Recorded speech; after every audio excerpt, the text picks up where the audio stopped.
गरीबों में धन बांटो, गरीबों की सेवा करो भाई, और भी परमात्मा के राह पे बहुत ही साधन है करो। लेकिन आप जानबूझ करके लकीर के फकीर, और बकरे की तो बलि थी भी नहीं उस समय, तो उन्होंने पुत्र की बलि देने के लिए क्या, और दुम्बा बन गया। दुम्बा भी वहां का जो दोस्तों, अगर आपको डिबेट वीडियो देखना पसंद है तो सब्सक्राइब कीजिए हमारे चैनल को और बताइए हमें वीडियो आपको कैसी लगी। चक्रपाणी जी, अब इको फ्रेंडली बकरीद कैसे मनाई जाएगी जो आप लोग सलाह दे रहे हैं? नहीं, देखिए ऐसा है कि अब ये तो चित्रा जी देखिए यूको फ्रेंडली चाहे अनेक तरीके हैं उसे करने के लिए, और उसको किया जाता है। काफ़ी हमारे जो परिचित हैं मुस्लिम भाई वो खुद ही शुरू कर दिए। पिछली बार केक काट के उन्होंने किया, किसी ने अलग तरीके से किया। लेकिन मैं एक बात कहना चाहता हूँ, चूँकि इस्लामिक स्कॉलर यहाँ बैठे हुए, विद्वान बैठे हुए हैं, कि जो पहला जो कुर्बानी की शुरुआत हुई हजरत इब्राहिम के समय से, तो उनकी जब वो सपने में आया कि जी भाई हमें कोई कीमती चीज़ को जो कुर्बानी देनी है, तो उन्होंने सबसे पहले उनकी कीमती जो उनका पुत्र थे इस्माइल, तो उनसे पूछा सबसे पहले कि क्या मेरे सपने में आया, क्या मैं आपकी कुर्बानी दे सकता हूं? तो उन्होंने सहस्त्र स्वीकार किया कि हाँ बिल्कुल पिताजी आप दीजिए, अल्लाह के राह पे हम कुर्बानी देने को तैयार हैं। क्या, और जब कुर्बानी देने की हुई तो वहां पे दुम्बा हो गया, यानी कि उनके बच्चे को बचा लिया जो उनके परमात्मा थे, अल्लाह ताला थे। सवाल इस बात का, क्या कुर्बानी जब देते हैं बकरे का तो उससे पूछते हैं अरे भाई आपको कीमती चीजों का देना है और आप जबरदस्ती उसको लेकर के किसी भी जाते हो बकरे खरीद के काट देते हो, यानी जीव हत्या करते हो। यानी आप पहले भी देखो तो उन्होंने अपने पुत्र से पूछा था, क्या ये बकरे से पूछते हैं क्या कि भाई हम तुम्हें कुर्बानी दे रहे, आपको तो उस पर अधिकार भी नहीं है, आप तो एक गुलाम की तरह गए, पैसे दिए और ले आकर के काट दिए। कबीर दास जी ने भी इस पे स्पष्ट बड़ा कहा है कि बकरी पाती खाते हैं ताकि खींची खाल, जो नर बकरी खाते हैं ताकि कवल। सवाल इस बात का समझना होगा कि एक जब बकरे काटते खून की नदियां बह जाती है, कितने उस मांस को धोने में जो है पानी की व्यर्थ होता है और कितना नकारात्मकता फैल जाता है, इस बात को समझना होगा। आपको अगर जो कुर्बानी देनी है, गरीबों में धन बांटो, गरीबों की सेवा करो भाई, और भी परमात्मा के राह पे बहुत ही साधन है करो। लेकिन आप जानबूझ करके लकीर के फकीर, और बकरे की तो बलि थी भी नहीं उस समय, तो उन्होंने पुत्र की बलि देने के लिए क्या, और दुम्बा बन गया। दुम्बा भी वहां का जो जानवर होता है वो होता है। लेकिन आप तो पूरे इस पृथ्वी से पूरे जानवरों को समाप्त करने का आपने उसके बाद ठेका ले लिया, तो ये गलत बात है। इसकी कहां तक तो उस दुम्बे की पूजा करना चाहिए, बकरे की पूजा करना चाहिए कि इस्माइल की रक्षा की। यही सनातन धर्म होता तो हम तो पूजा करते कि भाई उन्होंने, भगवान ने साक्षात रक्षा कर दिया। लेकिन आप उसको गलत तरीके से ले लिया, आप उसको काटने पे तुल गए, और आज स्थिति ये है कि पूरे इस्लाम को मानने वाले लोगों ने उसका मकसद नहीं समझा। छोटा सा जवाब और उसके बाद जुनैद हारिस जी मैं आपके पास आ रही। स्वामी चक्रपाणी जी महाराज, अब चूंकि दिवाली में पटाखे नहीं फोड़ो, इस तरह के ज्ञान भी आते हैं कुछ तबकों की ओर से, होली में पानी ज्यादा बर्बाद नहीं हो, इस तरह की बातें कही जाती हैं, तो ऐसा लग रहा है कि उन दोनों से सीख लेते हुए ये बदला लेने की कोशिश में तो नहीं इस तरह की नसीहत आप लोगों की ओर से दी जा रही है? ये हिंदुओं के त्योहार में ये लोग बोलते हैं तो आ जाओ आप बकरीद के त्योहार में हम लोग बोलेंगे। देखिए नहीं, देखिए ऐसा है, बदले की कोई भाव नहीं है, लेकिन इतना तो जरूर है कि जो ज्ञान देने वाले होते हैं, अब फिल्म की बॉलीवुड की प्रियंका चोपड़ा ने कहा कि जी ये तो जब दीपावली आता मुझे दामा हो जाता है, और उनकी जब विवाह किया तो करोड़ों रुपए की पटाखा छोड़ दिया उन्होंने। तो जो उस तरह के जो कथित सेकुलर हैं और अब हिंदुओं के विरोधी, वो इस पे बयान नहीं देते, बकरे पे जीव हत्या हो रही है उस पे बयान नहीं देते। देखो बात है जीव की रक्षा की है, अगर हम इंटेंशन में भी बोल रहे हैं और उसमें जीव रक्षा हो रहा है तो स्वाभाविक रूप से उसको सबको पालन करना चाहिए। इस देश में रहने वाला हर एक व्यक्ति भाई है हमारे, चाहे मुस्लिम हो, सिख हो, ईसाई हो, अपने अपने तरीके से उसको अधिकार है। लेकिन इसमें आप देख रहे हो कि खून की नदियां बह जाती है भाई। अब तो सोशल मीडिया का जमाना हो गया, मौलाना साहब के पास भी वीडियो जाता होगा, हमारे पास भी आता है। अब देखो बंगाल से लेके दिल्ली से लेके हर राज्यों में क्या स्थिति होती है, इसी समय बरसात होता है और खून की नदियां दिखाई देती है, पूरे उसके पानी से धोने में कितना मांस होता है, तो ये जरूरी हो जाता है। आप देखो ना मासूम बच्चों का, जहां पे पिछले ही साल हम लोगों ने सोशल मीडिया पर भी और हमने खुद भी खबर चलाई थी कि कैसे बड़ी बड़ी नालियों में खून लगातार बह जा रहा था। जो लोग शाकाहारी हैं या जो नहीं मानते हैं इस परंपरा को, उनके लिए तो ये बेचैनी बढ़नी स्वाभाविक है, जिसका जिक्र वीएचपी की ओर से किया जा रहा था। तो फिर सांकेतिक तौर पर घर के भीतर मनाइए, सड़कों पर काटने की या इस तरह से मनाने की क्या जरूरत है जो आरोप लग रहे हैं? जुनैद जी। बिल्कुल मैं इस बात से सहमत हूँ कि कुर्बानी के ज़रिया अल्लाह से भी करीब होते हैं और बंदों से भी करीब होते हैं।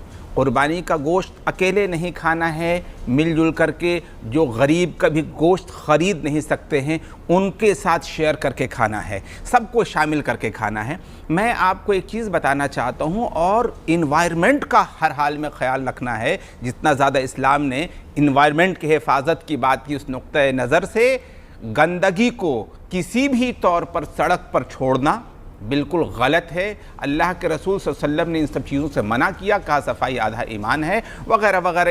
इस तरह की चीज़ों से पर कोई, मैं समझता हूँ कि कोई बुरी बात नहीं है, और इस तरह की चीज़ों का पालन करने की मस्जिदों से मुस्तकिल तकरीर भी होती रहती है। और मैं इसे जहालत समझता हूँ कि जो सड़कों पर जा कर के नालियों में और इस तरीके से ये होता है, बिल्कुल उसका सही इस्तेमाल होना चाहिए। अगर ज़मीन के अंदर दफन कर दिया जाए तो उसका बेनिफिट भी ये होगा कि उपजाऊ ज़मीन होगी, उसके फ़ायदे होंगे। सही तरीके से इस्तेमाल करने की बात करता है इस्लाम, क़तई तौर पर यह नहीं कहता है कि उसका मिसयूज़ हो। लेकिन जो बेसिक सवाल इन्होंने असीम वक़ार साहब ने उठाए थे, मैं उस पर मैं आ रहा हूं। सरकार से मंजूर शुदा, इस बात पर ये बहुत इंपॉर्टेंट चीज़ है कि 9 बूचड़ खाने हिंदुओं के हैं। सबसे बड़ी बात, ये सिर्फ बूचड़ खानों ही तक बात नहीं रह जाती, जो एक्सपोर्टर्स हैं हिंदुस्तान से, बड़े बड़े एक्सपोर्टर, सुनील कपूर साहब अर्पियन एक्सपोर्ट प्राइवेट लिमिटेड के एक्सपोर्टर हैं। अन्नूर एक्सपोर्ट के मालिक हैं सुनील सूद साहब। अलकबीर एक्सपोर्ट प्राइवेट लिमिटेड के मालिक हैं सतीश सभरवाल। ये सारे वो लोग हैं, कभी इन पर ज्ञान देने की कोशिश हुई? और बहुत बेसिक सवाल है ये कि 74% लोग जो आम दिनों में खाते हैं, उनके हवाले से क्या रवैया है, कौन सी अभियान चलाई जाती है? और उससे भी बड़ी बात मैं कहने जा रहा हूं कि मैं खुद कहता हूं कि इस मुल्क के अंदर गाय की पूजा भी होती है, इसलिए इसमें कोई शक नहीं कि मुसलमानों के यहाँ गाय खाना जायज़ है, हलाल है। लेकिन इसके बावजूद अपने भाईचारे में अपने भाइयों का लिहाज करते हुए ये पूरी तरह से तमाम उलमा अपील करते हैं कि गाय की कुर्बानी नहीं की जाए ताकि किसी की को तकलीफ न पहुंचे। लेकिन सवाल ये ज़रूर पैदा होता है कि जो नॉर्थ ईस्ट है, उन राज्यों में बीजेपी अगर सरकार भी बनवाती है तो वहां पर गाय की पार्टी किया करती है। इन्हीं की पार्टी के नेता, इन्हीं की पार्टी के मिनिस्टर कहते हैं कि खुलेआम हम गाय का बीफ खाते हैं। सवाल ये पैदा होता है कि यहां पर ये मां है और वहां पर क्या बन जाती है? तो ये बेसिक सवालात हैं। ऐसा लगता है कि इन सब चीजों को लेकर के सिर्फ फिरकावाराना और भेदभाव की नीति सामने आती है। मैं समझता हूं ये मुल्क के लिए भी नुकसानदा है, समाज के लिए भी नुकसानदा है, और मैं समझता हूं आपके एक तरह से सोचने का जो तरीक़ाकार है उसके जरिया राष्ट्र को बहुत नुकसान पहुंच रहा है। ठीक है संगीत रागी जी, पहले आप जवाब दीजिए। आसिम वक़ार साहब आ रही हूं, उसके बाद आप तो आऊंगी आपके पास। संगीत रागी जी, देखिए, जुनैद हैरिश जी ने कहा है, वो सवाल बिल्कुल है कि जो नॉर्थ ईस्ट के अंदर जो है वो खुलेआम सड़कों पर गाय काटे जाते हैं, खुलेआम भैंसे काटे जाते हैं। एक बात वो है। दूसरी बात जो इन्होंने उठाया कि भाई बहुत सारे ऐसे हिंदू हैं जो ये बूचड़ खाने चला रहे हैं, लेकिन जुनैद भाई उसमें एक बात मैं आपको जरूर बताना चाहूंगा कि वहां गौकसी नहीं होती है। फिर मैं आपसे ये दोहरा रहा हूं। तीसरी बात, जो गौकसी होती है वो हमेशा इलीगल तरीके से होती है, क्योंकि गौकसी बैन है, तो जहां बैन है वहां पर बूचड़ खाने में गौकसी नहीं हो सकती है। तीसरी बात, एक बहुत बड़ा रैकेट है इस देश में, और जो मुसलमान जो आज बात कर रहे हैं मुस्लिम भाई, बंगाल के बॉर्डर से बांग्लादेश जाते हैं गायें, और उसमें सारे मुस्लिम तस्कर, फिर दोहरा रहा हूं, जितने मुस्लिम तस्कर हैं वो सारे इसमें इन्वॉल्व हैं।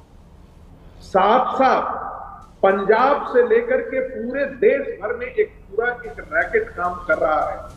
उन गायों को केले के जो पेड़ होता है उसके अंदर डाल करके उसको नदी में तैरा करके बांध करके और उनको पार कराया जाता है बांग्लादेश के लिए। ये रैकेट कोई याद से नहीं है। तो उस रैकेट के खिलाफ काम होना चाहिए ना, एक्शन। तो उस रैकेट, अभी तो बकरीद का सवाल है ना, बकरीद को लेकर। और देखिए जो सवाल संगीत रागी जी पूछे भी जा रहे हैं, अब बकरीद के त्योहार को थोड़ा किनारे रख दिए, पूरे एक साल तक अगर आप देखेंगे तो यकीनन चाहे वो नॉनवेज की जिसका भी नाम ले रहे थे आसिम वकार साहब, वो तो काटे जाते हैं, हिंदू भी खाते हैं, मतलब सभी धर्म में तकरीबन लोग खाते हैं। आप क्या करेंगे फिर उसका?